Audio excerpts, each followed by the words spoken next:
Welcome back to Good Morning Boss. Mga boss, patuloy pa rin natin sinusubaybayan ang graduation ceremony ng Class of 2016 ng Philippine Police National Academy. Balikan natin si Carla Paderna live sa Silang, Cavite. Carla? Thank you so much, Dayan. Kasama ko pa rin si Chief Superintendent Armando Ramolete, ang Director of PNPA.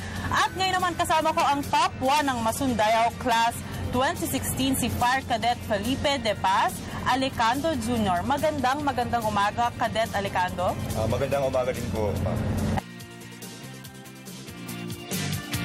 Top 1 of your class. Pero bago yan, of course, I did my research and balita ko you were a graduate of Bachelor of Science in Nursing. What made you decide to enter the academy? So, syempre po, bilang isang Pilipino po, mas maganda pong makapagserbisyo po dito sa ating sariling bayan po. Mas maganda po yung talento at saka yung talino at saka yung kagalingan mo bilang isang Pilipino ay magagamit din ng mga kapwa mo Pilipino. Mas maganda yun kaysa sa mapunta ka sa ibang bansa at sila pa yung makinabang para sa'yo. Mas maganda na yung mga kapwa mo kababayan ang magkikinabang para sa ginawa ng Pilipinas para sa'yo. Alam mo, ito lang naman yung mga awards na matatanggap ni Cadet Alicando, no? Presidential Kampilan, Fire Kampilan, Plaque of Merit First Place, and Best in Thesis. Alam mo, saludo exercises, meron ka din academic. So, paano mo na-balance ito? So, kagaya nga po ng sinabi niyo, meron po kaming physical at saka intellectual na training po. Hindi lamang, ang training po namin dito ay tinatawag ni Regimented Way of Living po. So, kung ano po yung ginagawa ng isa, ayun po yung gagawin ng lahatan po. So, kinakailangan mo pong balansehin yung physical training mo at saka yung intellectual training po. Kasi ang pagiging kadete po hindi lamang po madali. Kailangan mong sumabay sa napakahirap na mga subjects po, kagaya po ng law. Sa pinakamahirap na subjects namin dito ay law, leadership at saka mga iba pang subjects po. So kasabay po nun, kailangan mo pong sumabay sa road run, sa mga physical training. Yes. Kailangan mong mag-top sa tactics, kagaya ng mga martial arts at saka paghawak ng baril. At saka aside from that, kailangan mo ding maging magaling sa drills, kagaya ng silent drill at saka kung ano pang mga drill sa ibibigay natin na parangal sa mga dignitaries natin. Kaya kailangan mo pong balansehin yung pagiging magaling mo sa academics at saka sa non-academics. And I believe you're also the president or the leader of your class. Tama ba? Hindi po. Yung classmate ko po na si Cadet Exili po. Okay. Ito, napansin ko you are a Fire Cadet Felipe De Paz Alicando Jr. So, pinili mo na mapabilang sa fire. At actually, napaka-unti nyo lang. You are only... So, nung third year po kami dito sa academy po, kami po ay binigyan ng pagkakataong makapamili sa tatlong bureau po, sa Bureau of Fire Protection, Bureau of Jail Management and Penology at saka sa Philippine National Police. So kami po yung mga masaswerte at mapapalad na napunta sa Bureau of Fire Protection po dahil po sa medyo mataas nga yung order of merits namin po. So para po sa akin ay makakapagsilbi po ako ng maayos po sa Bureau of Fire Protection.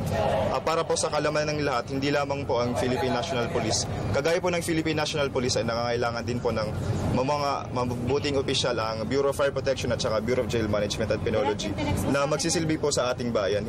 Kagaya po ng mga kasamahan namin na magpupunta po sa Philippine National Police. Cadet Alicando, isa na naman itong achievement at sigurado akong tuwang-tuwang iyong mga magulang. Siguro itong award na to talaga kailangan mong ibigay sa iyong magulang. So siguro any message to your parents? Para po sa aking mga parents po, nanay, tatay, maraming salamat po sa napakalaking suporta na ibinigay nyo sa amin. Sa aming magkakapatid, simula pa nung nag-aaral kaming magkakapatid ay kayo na ang naghihikayat sa amin na pagbutihin namin ang aming grades. Salamat, maraming salamat po at hindi ninyo kami pinabayaan at binibigyan nyo kami ng napakalaking suporta kung ano man yung gusto namin mapuntahan. Again, congratulations and good luck. Actually, simula pa lang to but marami ka pang pagdadaanan but congratulations because out of 253, ikaw ang naging top 1 ng una sa iyong class. Pero ngayon naman balikan natin si Chief Superintendent Armando Ramolete, Director of PNPA. Good morning, sir. Good morning, Carla. Sir, matanong ko lang, what differentiates the class of Masundayao from the other graduates of PNPA? First of all, ang napansin ko dito sa Masundayao class is they have cooperation with each other. Mayroon silang tinatawag na teamwork. No?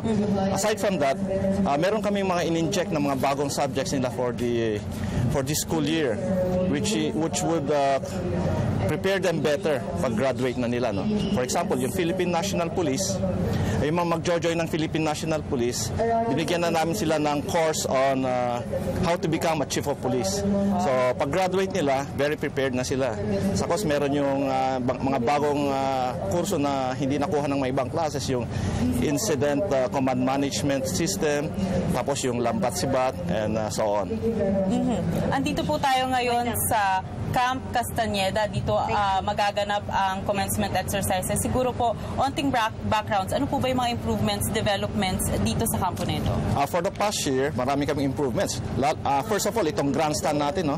Nakikita nyo itong parade ground natin, diretso na. No? Yes. Dati, nakaslant yan, going up. So we chop around 2.7 meters dito sa tinatayuan natin ngayon. Ito dati yung ground So, yun, isa sa improvement nun. Another is, nag-create na tayo ng mga dormitory for sa kadete. So, dati, nakatira sila sa barracks wherein all the cadets are housed in one building. No?